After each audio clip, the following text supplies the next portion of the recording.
Nous avons vu ce tweet de Donald Trump. Laissez-moi simplement le retrouver ici. Voilà.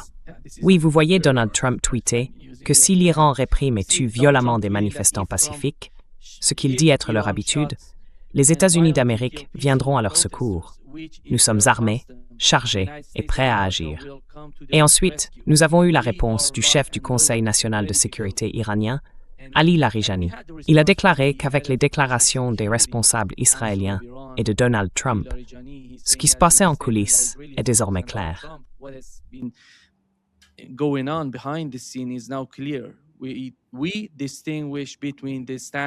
Nous faisons la distinction entre la position des commerçants protestataires et les actions des fauteurs de troubles. Et Trump devrait savoir qu'une ingérence américaine dans cette affaire intérieure déstabiliserait toute la région et nuirait aux intérêts des États-Unis. Le peuple américain devrait savoir que Trump est à l'origine de cet aventurisme et il devrait être conscient de la sécurité de ses soldats. Que se passe-t-il, professeur Marandi? Concernant les manifestations en Iran, puisque Donald Trump en parle, sa principale raison de tweeter est la situation là-bas. Que se passe-t-il et comment percevez-vous la réaction du président des États-Unis?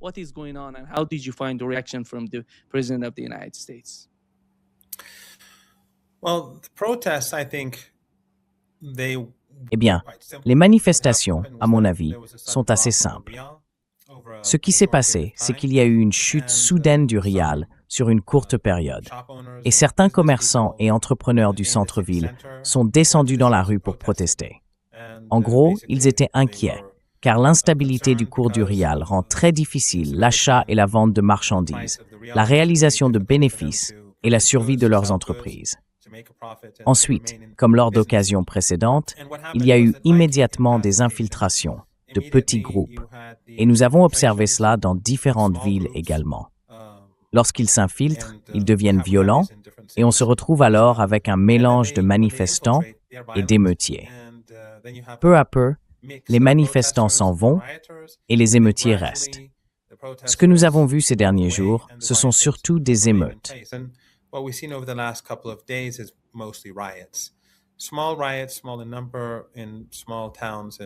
De petites émeutes, peu nombreuses, dans de petites villes et cités, certaines très violentes, d'autres moins, mais pas nombreuses.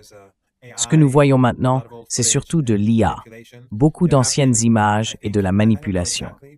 Il y a eu, je crois, je ne suis pas sûr exactement, 2 ou 3 morts. 3 morts, je pense, au moins jusqu'à présent, mais je ne suis pas certain des chiffres. Ce que Trump a fait, en gros, et ce que le régime israélien a fait il y a 2 ou 3 jours, c'est dire « nous sommes parmi vous ». Il y a eu un tweet, je crois, du compte Israel in Iran sur Twitter. Je ne l'ai pas vu moi-même, on me l'a dit.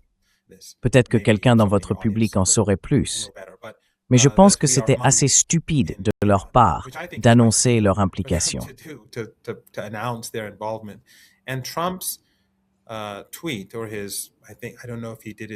Je ne sais pas s'il a fait cela sur les réseaux sociaux ou sur Twitter, mais sa déclaration, à mon avis, ne fait que renforcer la position de l'administration à Téhéran, du gouvernement et du Conseil de sécurité nationale, à savoir que les États-Unis et le régime israélien cherchent à créer des troubles et des perturbations, surtout quand cela survient au moment où Trump et Netanyahou célèbrent leur petite idylle du Nouvel An. Donc, que ce soit intentionnel ou non, il faut garder cela à l'esprit. Le but même des sanctions de pression maximale, est de mettre le peuple iranien à genoux et de le rendre si désespéré qu'il se soulève et renverse le gouvernement. C'est ce qu'ils ont fait à Cuba, c'est ce qu'ils ont fait au Venezuela et c'est ce qu'ils font à la Russie.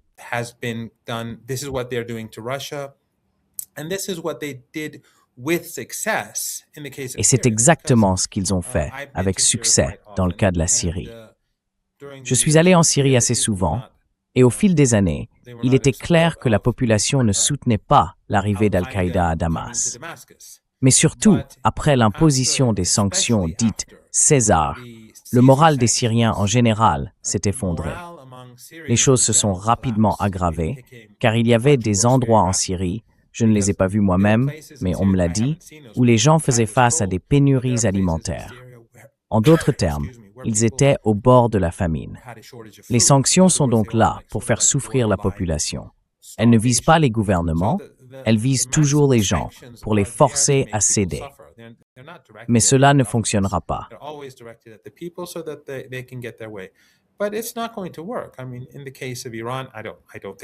Je veux dire, dans le cas de l'Iran, et je ne pense pas que cela fonctionnera non plus dans le cas du Venezuela. Je suis allé plusieurs fois au Venezuela et je ne suis pas un expert, mais j'ai des amis là-bas. D'après ce que je comprends, cela ne va pas marcher. Et jusqu'à présent, ça n'a pas marché. Mais dans le cas de l'Iran, cela ne fonctionnera certainement pas. Cela fait des décennies qu'on entend sans cesse la même chose, que l'Iran est au bord de l'effondrement, que le régime, comme on aime l'appeler, est détesté et impopulaire. Et c'est intéressant, il serait à la fois impopulaire et en train de s'effondrer, totalement corrompu, et pourtant en même temps une menace pour la région, parfois même pour le monde. C'est un paradoxe qu'on ne peut vraiment pas résoudre. Mais je pense qu'après quelques semaines, tout cela va se terminer et qu'ils passeront ensuite à une nouvelle histoire.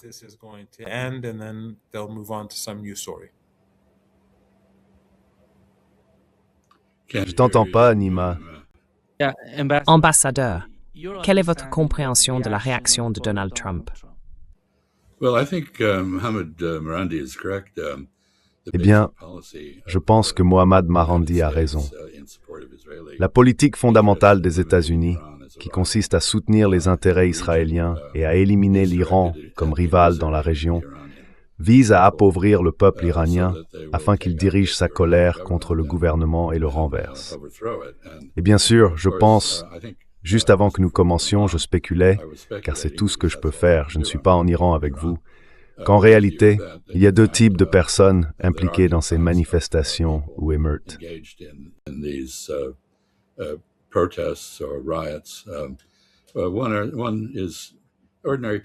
Un groupe est constitué de gens ordinaires qui ont de très bonnes raisons d'être mécontents de l'effondrement de la valeur de la monnaie.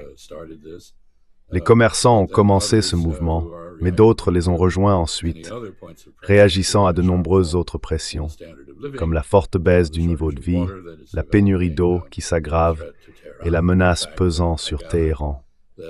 En fait, j'ai entendu dire que le président Raïssi aurait suggéré qu'il pourrait être nécessaire d'évacuer Téhéran à cause du manque d'eau. Les gens sont donc mécontents, c'est naturel, et ils protestent, ce qu'il est aussi. Puis il y a un second élément qui peut ou non être manipulé par des intérêts étrangers, comme les États-Unis ou Israël, cherchant à tirer parti du mécontentement populaire pour attaquer le régime.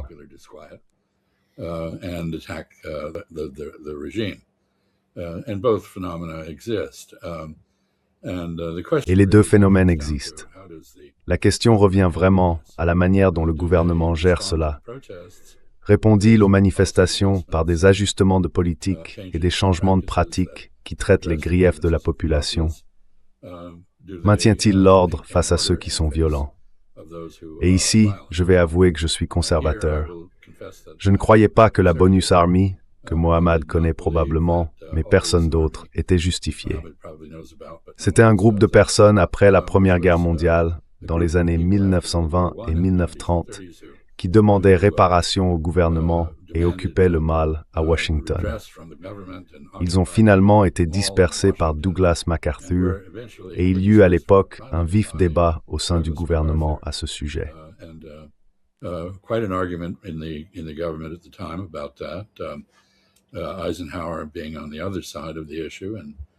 Eisenhower se trouvait de l'autre côté de la question, et MacArthur a pris des mesures contre les personnes qui entravaient illégalement le fonctionnement du gouvernement.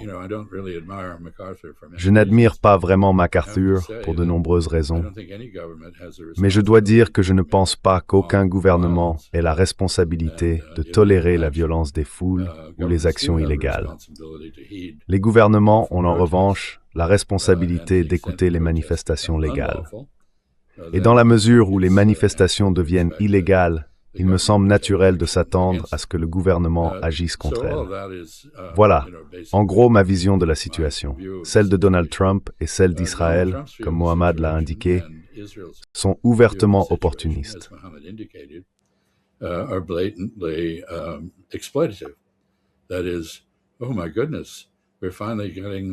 Autrement dit, oh mon Dieu, nous obtenons enfin les résultats de l'appauvrissement du peuple iranien que nous recherchions. Ils se soulèvent contre le gouvernement. Peut-être que certains le font, mais rien n'indique pour l'instant que cela soit fondamentalement différent des précédentes manifestations en Iran. Je pense qu'en 2022, il y a eu pas mal de violences et de protestations autour d'un autre ensemble de questions. Je ne tire absolument aucune conclusion sur la longévité de la République islamique et de ses dirigeants. Et je terminerai simplement en disant que la grande ironie ici, en plus du fait que ces manifestations coïncident avec une menace de Donald Trump de soutenir une nouvelle attaque israélienne contre l'Iran, c'est qu'elles s'inscrivent parfaitement dans la philosophie selon laquelle la force fait le droit, et qu'elles sont tout à fait contraires à ses efforts pour se présenter comme un président de la paix, un président qui fait la paix, pas la guerre.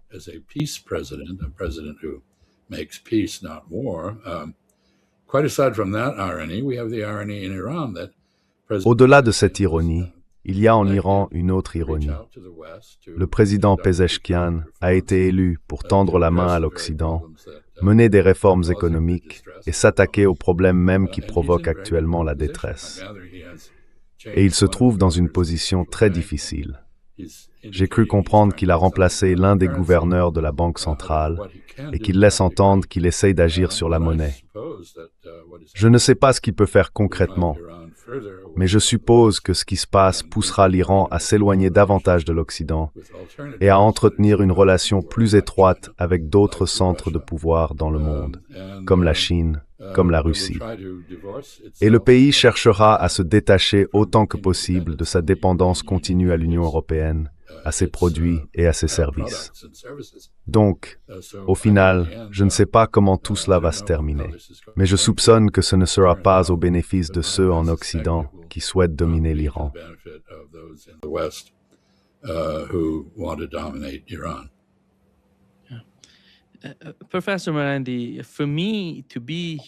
Professeur Marandi, pour moi, être ici en Iran et voir ce qui se passe, non seulement de mes propres yeux, mais aussi à travers les vidéos venant de tout le pays, il n'y a aucun lien entre l'ampleur des manifestations ici et ce qui est montré dans les médias grand public ou même dans certains médias alternatifs.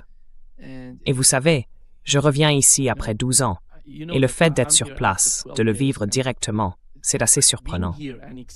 Mais pour vous, que se passe-t-il? Professeur Marandi, quelle est votre compréhension de la situation?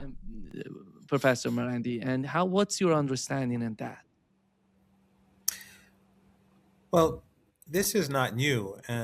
Eh bien, ce n'est pas nouveau. Et l'ambassadeur a justement rappelé des précédents où nous avions connu des incidents similaires. Sous l'administration Raisi, nous avons eu la mort de Mahsa Amini. Au départ, on a dit qu'elle avait été battue et qu'elle en était morte, mais plus tard, lorsque les images ont été diffusées, rien n'indiquait la moindre violence, ni dans l'autopsie. Mais il était déjà trop tard. Les gens manifestaient déjà. Beaucoup de personnes, nettement plus que ce que nous avions vu lorsque le monde des affaires était descendu dans la rue. Pas une foule immense, mais tout de même plus importante. Et à l'époque, la même chose s'est produite. Après un jour ou deux, l'infiltration a commencé.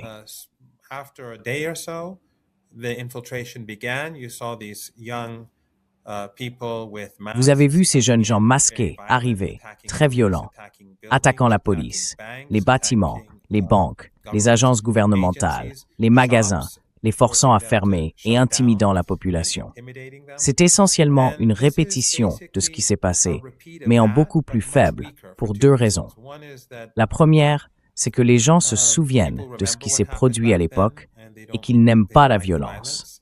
La seconde, c'est qu'à l'époque, il y avait eu un élan émotionnel soudain, car lorsque cette jeune femme est morte, des rumeurs, de fausses rumeurs, disaient qu'elle avait été battue à mort, ce qui avait indigné beaucoup de monde.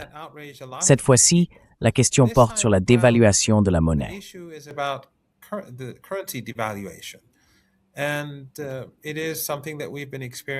Et c'est quelque chose que nous vivons depuis une quarantaine d'années. Depuis que les États-Unis ont commencé à imposer des sanctions et que nous avons connu la guerre. Cela se produit parce que l'Iran a une économie sous sanctions. Ainsi, les mécanismes par lesquels le gouvernement gère les problèmes économiques sont tels, il doit imprimer de la monnaie. Et lorsqu'il imprime de la monnaie, il essaie de maintenir la stabilité de la devise. Mais soudainement, cela échoue et nous subissons une chute de 30% ou de 20%. Ou encore, lorsqu'un événement majeur survient, comme lorsque Obama a d'abord mis en œuvre les sanctions de pression maximale, nous avons connu une chute très brutale de la monnaie.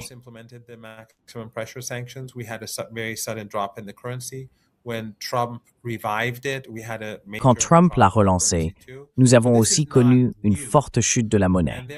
Donc ce n'est pas nouveau. Et par conséquent, c'est désagréable. Cela rend les gens mécontents. Cela déstabilise les entrepreneurs. Mais ce n'est pas un choc. Ce n'est pas comme si c'était la première fois que cela arrivait. Je ne sais pas jusqu'où elle est tombée, peut-être de 20 ou 30%, je ne suis pas sûr exactement. Nous avons déjà connu des baisses plus importantes que cela. Mais en tout cas, il y a des revendications légitimes et ensuite de l'infiltration. C'est là le problème, et cela rend la situation très difficile pour le gouvernement. Car d'un côté, il faut que les gens descendent dans la rue pour protester contre leurs griefs.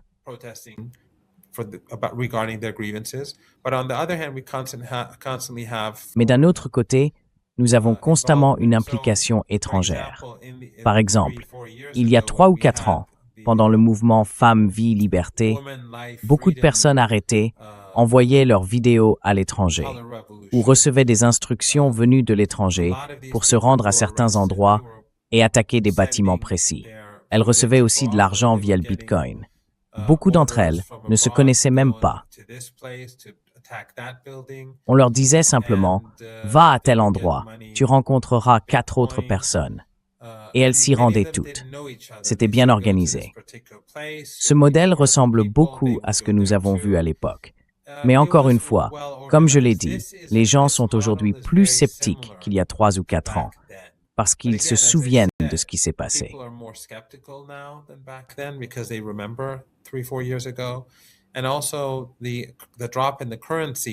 Et puis, la chute de la monnaie n'est pas un problème émotionnel soudain et majeur. C'est un problème sérieux. Il affecte le bien-être de tous en Iran, du moins des gens comme moi qui sommes des employés du gouvernement. Les hommes d'affaires riches, eux, ne sont pas touchés, ou du moins les hommes d'affaires fortunés. Tous les hommes d'affaires ne sont pas riches, mais pour ceux qu'ils sont, cela ne les affecte pas. Ironiquement, ce sont souvent eux qui se montrent les plus critiques dans les discussions et les débats sur l'Iran. Ils sont très riches, mais je ne pense pas que cela va aider les États-Unis. Je crois qu'il y a une erreur d'appréciation majeure et persistante en Occident à propos de l'Iran.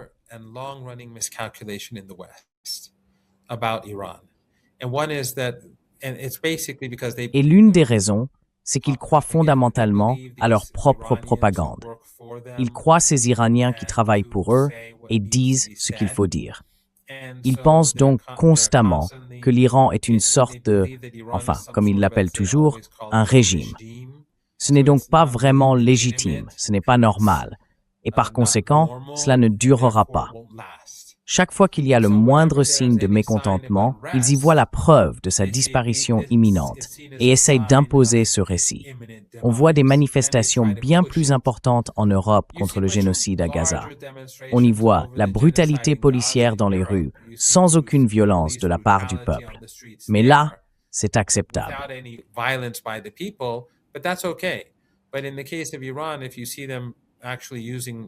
Mais dans le cas de l'Iran, si vous voyez quelqu'un utiliser, je ne sais pas, un couteau ou une pierre pour frapper un policier à la tête, cela est d'une certaine manière considéré comme légitime et même encouragé.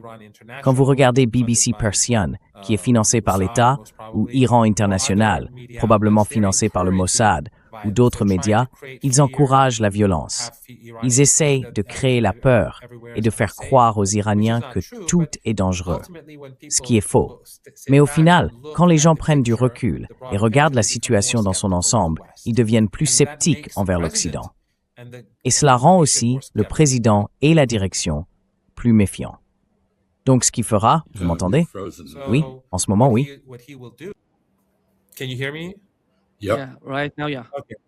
So instead, what the president, when he was D'accord. elected, he spoke Donc à la of place, lorsque le président a été élu, il a parlé de tenter de trouver une sorte de solution avec les États-Unis, une sorte d'accord avec les États-Unis. Mais ce qu'il a reçu en retour, c'est davantage de tensions, de guerres et de massacres. Les attaques américaines et israéliennes ont tué 1 millier d'Iraniens, beaucoup d'enfants, beaucoup de femmes. Il s'est donc tourné vers la Chine, vers la Russie, vers d'autres pays. Comme Chas l'a dit plus tôt, cela ne va pas aider, car l'Iran ne va pas s'effondrer. Il n'y a pas la moindre chance qu'il y ait une quelconque instabilité. Mais ce que cela fait, c'est créer davantage de scepticisme à l'égard de l'Occident.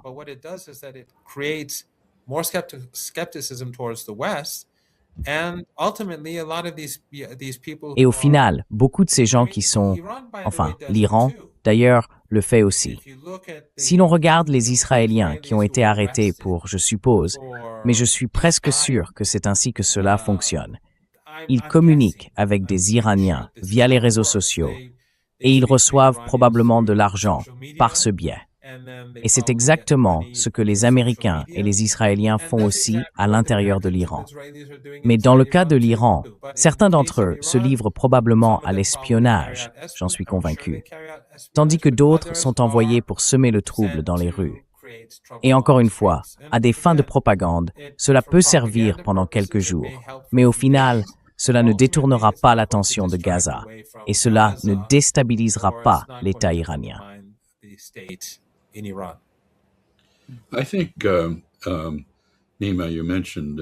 Je pense, Nima, que tu as mentionné la disparité entre ce que tu observes en Iran et ce qui est rapporté dans les médias traditionnels et dans une certaine mesure sur les réseaux sociaux en dehors de l'Iran. Et je crois qu'il est juste de dire que nous vivons à une époque où rien n'est vrai et tout semble plausible. La manipulation des récits médiatiques, qu'il s'agisse des médias traditionnels ou des réseaux sociaux, est omniprésente. Elle est partout et nous la voyons dans tous les contextes.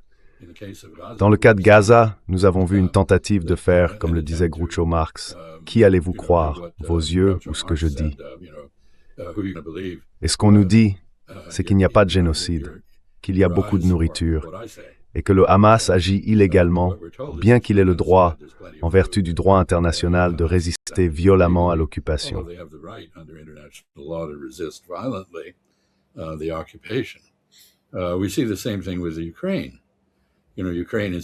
On observe la même chose avec l'Ukraine. L'Ukraine est en train de gagner. Non, ce n'est pas le cas. Et l'Ukraine n'a pas attaqué Novgorod et les installations présidentielles là-bas, mais elle l'a fait. Il existe donc désormais une longue histoire des médias dominants en Occident, ainsi que des réseaux sociaux, mobilisés pour soutenir des récits commodes. Et je pense que Mohammad a raison. Cette habitude s'est répandue ailleurs. Elle n'est pas limitée à l'Occident. Mais dans le cas de l'Iran, je soupçonne qu'il y a en Iran des personnes naturellement violentes qui n'ont pas besoin d'encouragement étranger pour l'être, mais aussi des personnes exploitées, à qui l'on donne des instructions et de l'argent, et qu'on incite à agir violemment.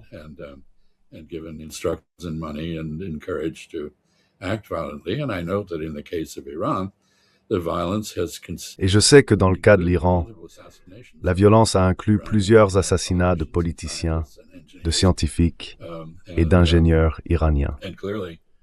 Et il est clair que cela a été le fait des agences de renseignement, presque exclusivement celles d'Israël, mais peut-être d'autres aussi. Donc je veux également dire que dans le cas de la Syrie, que Mohammad a mentionné, ce ne sont pas les sanctions qui ont fonctionné, même si elles ont certainement joué un rôle. Il y a eu une opération d'entraînement militaire de 5 milliards de dollars pour des forces djihadistes. Je ne partage pas le mépris général pour les djihadistes, car je sais que le djihad a plusieurs significations, mais des extrémistes, dont l'un est aujourd'hui le président de la Syrie. But extremists, one of whom is now the president of Syria. This is someone who's on film beheading people. C'est quelqu'un qu'on a vu en vidéo en train de décapiter des gens, et pourtant il est maintenant reçu dans le bureau ovale, approuvé aux Nations Unies à New York, et ainsi de suite. Je pense donc que l'opération d'action clandestine en Syrie était à plusieurs niveaux et très complexe, et on ne peut pas attribuer la chute du gouvernement Assad à Damas uniquement aux sanctions. J'ajouterais que le gouvernement Assad, à bien des égards, a été son propre pire ennemi à cause de ses fautes sur plusieurs fronts et de son incompétence. Nous en sommes donc là. Mais je pense que, vous savez, la Perse existe depuis plusieurs millénaires, et je ne m'attends pas à ce qu'elle disparaisse de sitôt. Et vous savez, c'est là que réside le paradoxe.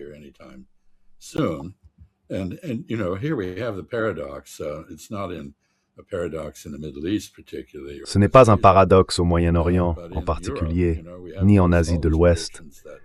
Mais en Europe, vous savez, nous avons toutes ces prédictions de Kaja Kallas et d'autres. Ne serait-ce pas merveilleux si la Fédération de Russie se fragmentait en petits pays que nous pourrions manipuler plus facilement, alors que le vrai danger, c'est que l'Union européenne se désagrège et que l'OTAN se désagrège. Et toute la propagande qui semble suggérer le contraire n'a en réalité pas beaucoup de crédibilité. Donc je ne suis pas sûr, Mohammad, que les efforts pour exploiter les troubles en Iran aient réellement un effet en Iran, ni même dans la région, car je pense que les gens sont désormais assez sceptiques partout face à ce genre de reportage.